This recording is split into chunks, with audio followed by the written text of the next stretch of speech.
Hello and welcome back to my channel. Let me start off by saying congratulations, sis. You are finally ready to publish your coloring book on Amazon.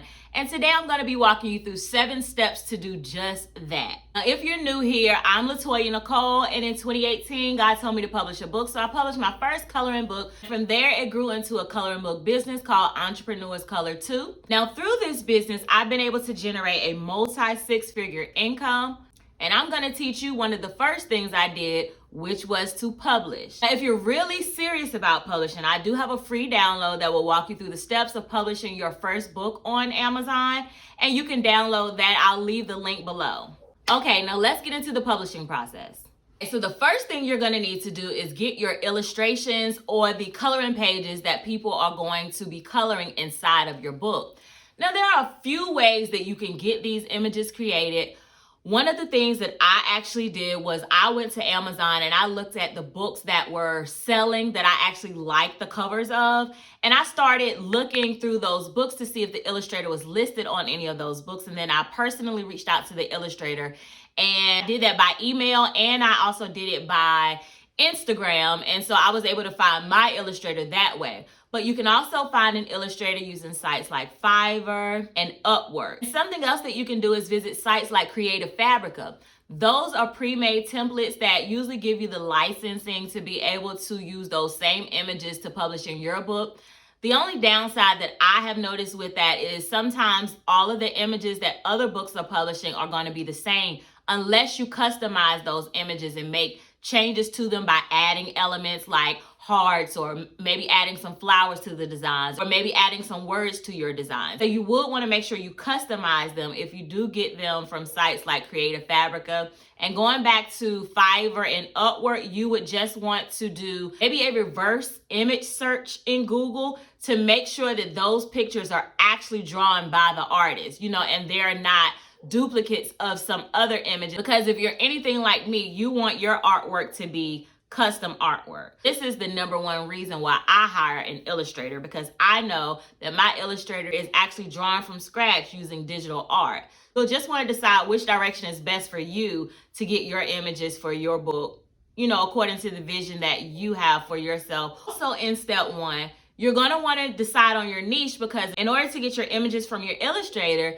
you're going to need to know what niche you're going to be specializing in, or what niche you want to be publishing in. For example, do you want to publish for adults? Do you want to publish for children? So coloring books are a niche of their own, but you're going to want to now sub-niche to know specifically who you're going to be serving. This is going to help you when you're getting your images created, because you have to be the one to give your illustrator a breakdown specifically of what type of images you're looking for. So once you know who you're serving, you'll be better equipped to now show your illustrator images of things that you're looking for, certain parts of the images that you want. Like on one image that you send to your illustrator, you may want to say, I want image number 1 to have glasses. I want image 1's arms and legs to be positioned like this. So you just want to have details to provide to your illustrator, and knowing your niche will help you provide those details, because like I said, if you want to cater to Black women, you may want to say, I want this image to have an afro, or I want this image to have Bantu knots in the creation.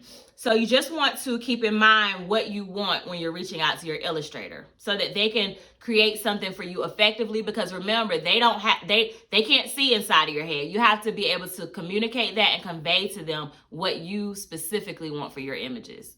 When I was creating this particular coloring book, I know that when I went to my illustrator, I was telling her different positions for the ladies in the book. And I also wanted, like for the cover image, we went back and forth because I had a certain way that I wanted her legs. I had a certain way that I wanted her hand position. I also told her to add a glass of tea. So you knowing what you want helps your illustrator be able to convey what you want, right? But like I said, it's important that you know what niche you're catering to, so you'll know what type of illustrations or images you'll want to find or tell your illustrator to create for you.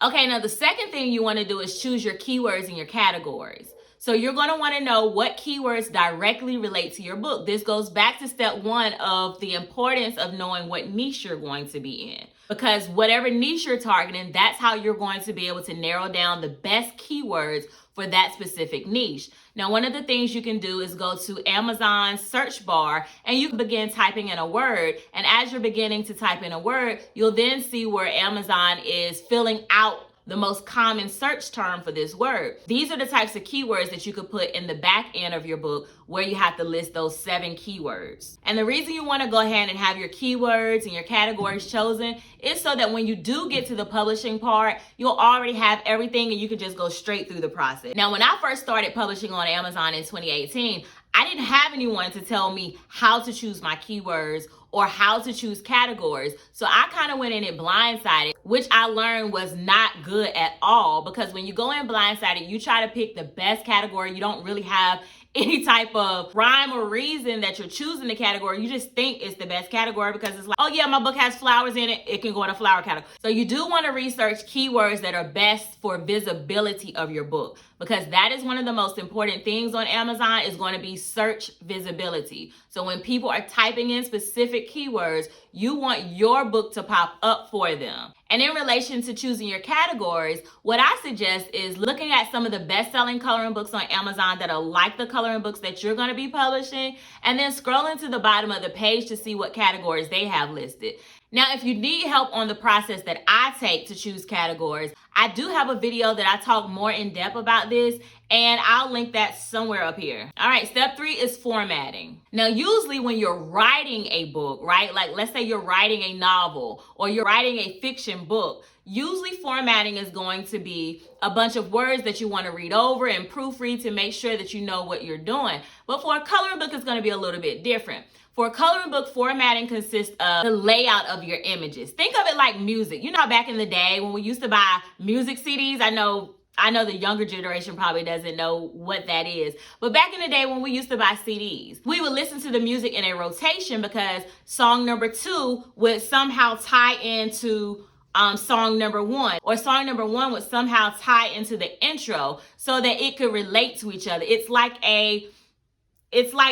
you're building a story basically. And that's the way that you should put your images together, like you're building a story. Now, if you do include words in your books, like sometimes I include inspirational messages in mine, you will just want to proofread to make sure you have everything spelled correctly, make sure your grammar is correct, and make sure your punctuation is correct. Also with formatting, this is where your copyright page is going to go inside of your book. Usually I put that at the beginning of my book. Then I lay everything else out. Also, you're going to want to know the size of your book. Now, most coloring books that I have seen on the market are 8.5 by 11 inches, which that's also the size of mine. You could be creative and you can make your coloring book whatever size you want it. This is just a good size to be able to see the images, fully and just color them completely. Okay, and step number 4 is generating your book description. After people see your title and the cover of your book on Amazon, which is most likely the reason that they're going to click on the book, they're going to now scroll down the Amazon page and they're then going to read your book description to see if this is something that they really want.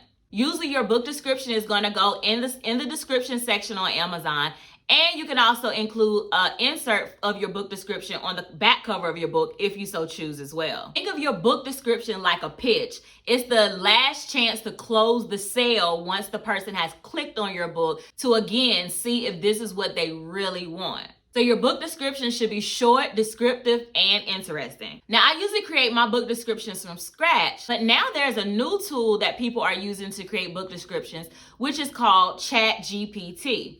Now, when you go to ChatGPT, what's so great about it is you can type in exactly what question you want to ask, and then it will populate an answer for you or a response. Simply type in a question like, what is a good book description for a coloring book for adults that is promoting relaxation and stress relief? And then it will populate some information for you. Now, I do not suggest copying and pasting the information that it populates. You're going to use this as a template so that you can pick out parts and pieces of what you want to use and then make it into your own language and your own style and your own creativity. All right, and step number 5 is going to be your cover design. So again, your cover is going to be one of the first things that people see when they are looking on Amazon for a specific type of book.